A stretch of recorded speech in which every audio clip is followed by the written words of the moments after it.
Ladies and gentlemen, this is Thrice with Thrice's Download and LILTradio.com coming at you live here in Austin, Texas. Beautiful place today. Gotta love the weather. Springtime is hitting hard. It's great. But today, we're not talking about the weather. We're talking about the interview we're doing with Griffin of The Evolution. He is going to be a new artist providing content for evolutionary form for any rappers or singers out there or lyricists looking to put their words to music. He's going to come on board with us to share so people can work on that, but also he'll be able to sell you some stuff for the long term, actually using it to produce a track and make money yourself. But it's some pretty cool music he's got out there. Instrumentals, beats.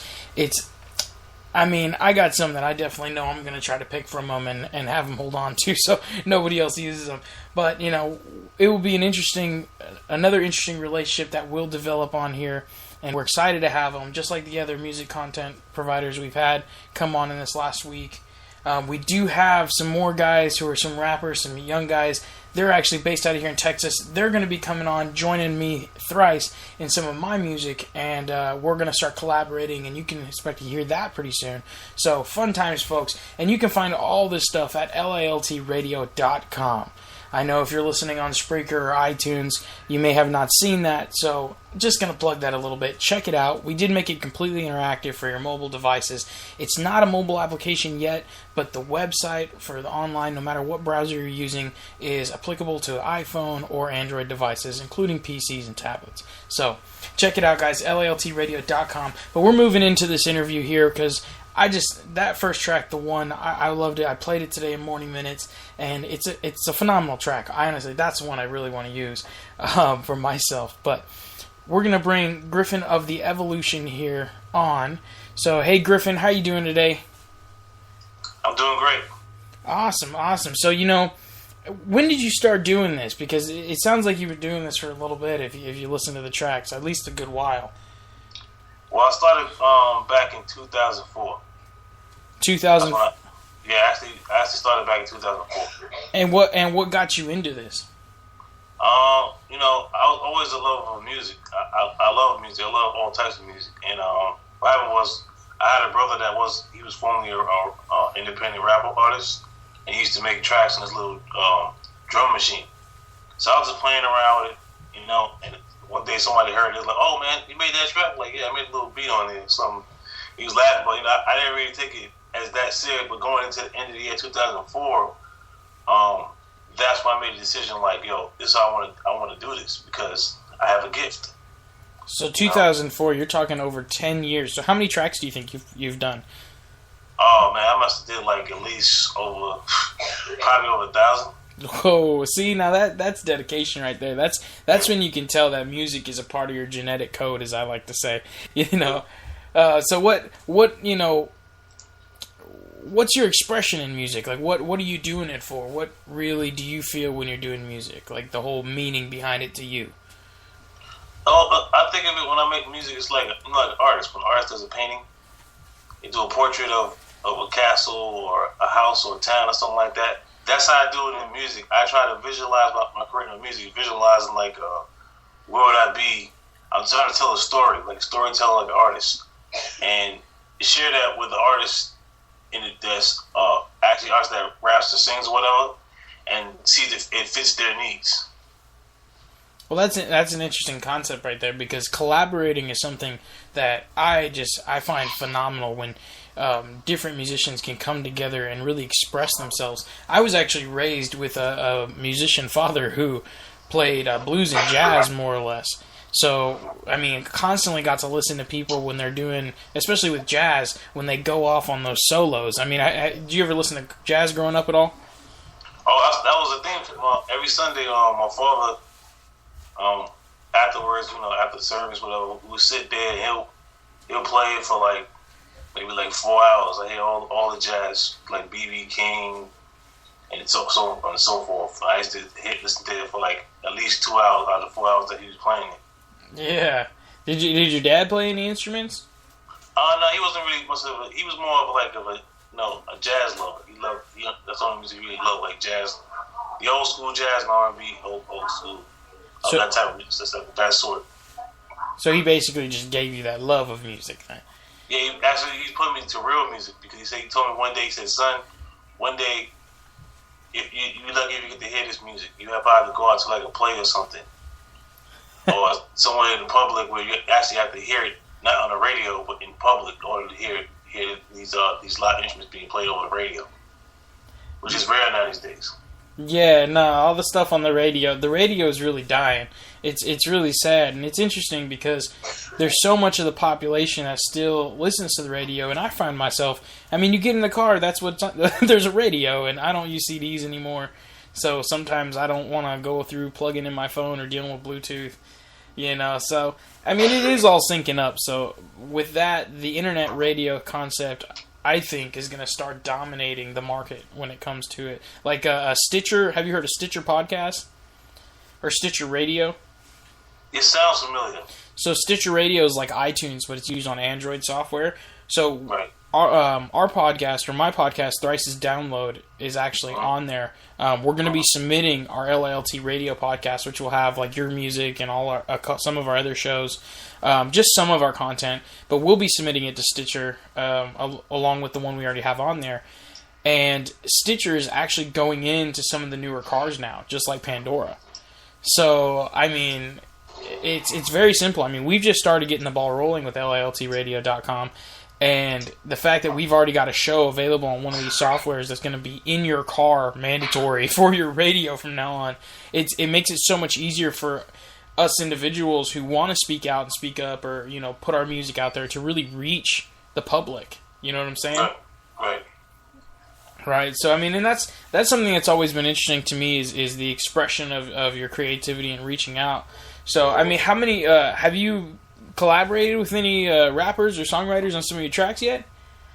Yeah, I mostly work with a lot of independent artists. Nothing too major.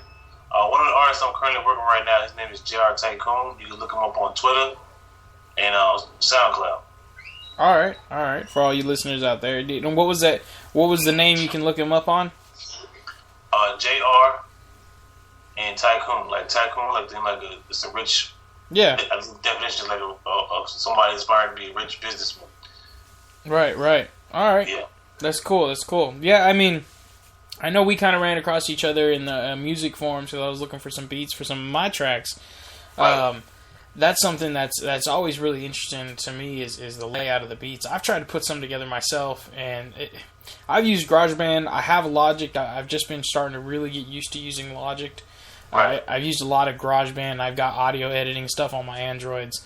I mean, software's gotten crazy nowadays. You know what I'm saying? Yes, it's crazy. What kind of software do you use? The software I started to use when I was starting into production, I was studying Reason. Reason is like a really simple music program, because your other ones like, what's that one? Fruity Loops, and you got Logic is the one you use, and it used to be Cubase. Nobody uses Cubase anymore, but I use Reason because I find, not to say it's simple, challenging, but you have to find that program that fits you as a producer, Right. Well, that makes sense. I haven't actually used Reason. I've got Fruity Loops, and I was looking into it. It's just Fruity Loops. Like, when you look at it, it looks like a spaceship. Exactly. I mean, Logic's pretty simple. It's it's a lot like GarageBand. It looks like an upgraded version of GarageBand, really. Right. Yeah. So, is Reason's interface pretty simple then? It's PC and Mac compatible. It's not anything hard, If you know a song, if you want to do a rock song, like a smooth rock song, not too heavy, you can go and find it sound like guitars, and you get your drums like, and then you put it together, and you know what sound to put in, and you put it together, and before you know it, you made a song.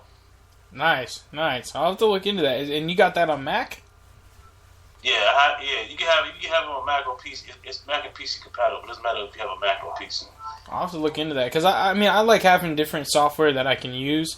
I do that with web editing because, sometimes certain softwares, it's easier to combine certain things or work with certain things. Like Logic, I like working with vocals more. I don't like working in GarageBand with vocals because there's not a lot you can do at all, Yeah. Yeah, that's been my biggest thing. Do you do any mixing or anything, or do you just give them the tracks? You don't any audio editing after? I'm in the process of. I was mixing earlier, back in 2005, 2009. I took a step down from music for a while because I was at the time being, I was trying to get my life together because I had a real big incident in 2009 where I had an independent record label, actually. And what happened is my business partner, we was in the process of breaking separate ways, and things happened, and things wasn't done professionally. Or when you break tie with your partner, you stole half the investment. Oh. So it took me a while to when your mindset out, you deal with that mindset, it's hard for you to try to get back on track with things, and you lose certain things. It's like getting back on a bike. You have to learn how to ride a bike. Then you don't convert the bike to a motorcycle, so you know how to handle a motorcycle. So it's in that sense. So I'm back in the process of learning how to mix because I work with a guy in London. His name's Ben Ratchford. They know him as Ratchet Beats, and I'm in the process of learning, going back into mixing because it does play a huge role in your music.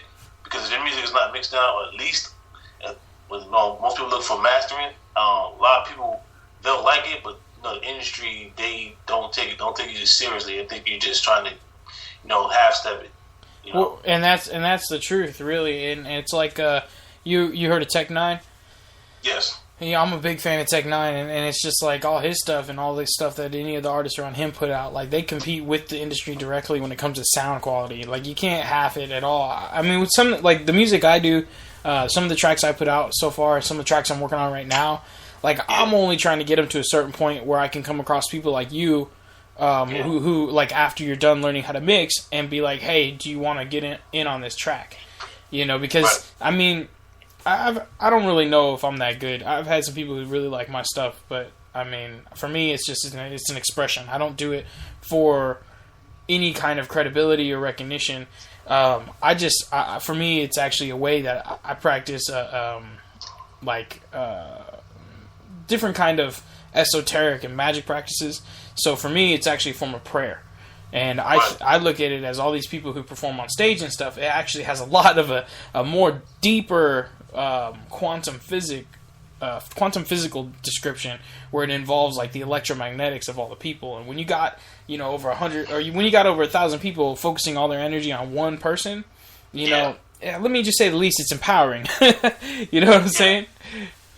It's like an example for like Twitter, right? People, the goal is to get 1,000 followers on there. I actually got 25,000 on there. I have more than that, but somebody hacked it. I lost some. But the point I'm getting to is, like, for example, on Twitter, it's like, if you got 25,000 people following you, there's a reason why they're following you. Right. You're trying to figure out what are you doing. Is he still doing music? Is he in or out? Or he's just has up there for that? But when you know you have a passion, you're doing it, you have the people following you, you don't even notice half these people. You just know people from a long distance. They could be living in Japan, for example, and they just like your music. And that, when you know, is at that point in your life where this is meant for you to do. It's all about taking it to the next level. Right. And that's really interesting you say that, because it's really interesting to have this interaction, this social media culture that we've developed. I was actually talking about that yesterday in Tuesday's Call to Action, where it was about informing humanity, because that's the slogan we have on our website, informing humanity through information of evolutionary and revolutionary caliber, just bringing all of that to people so they can wake up a little bit and be like, oh, look, the media is lying to us again. But with all that, it's interesting because I was talking about we've developed this culture where we're all sharing this information with each other, and you get all these followers and these friends and all these things, but what are you really telling everybody? What are you really creating in your world? Like, how many fat lady dancing videos have you put up lately? You know what I'm saying? You there?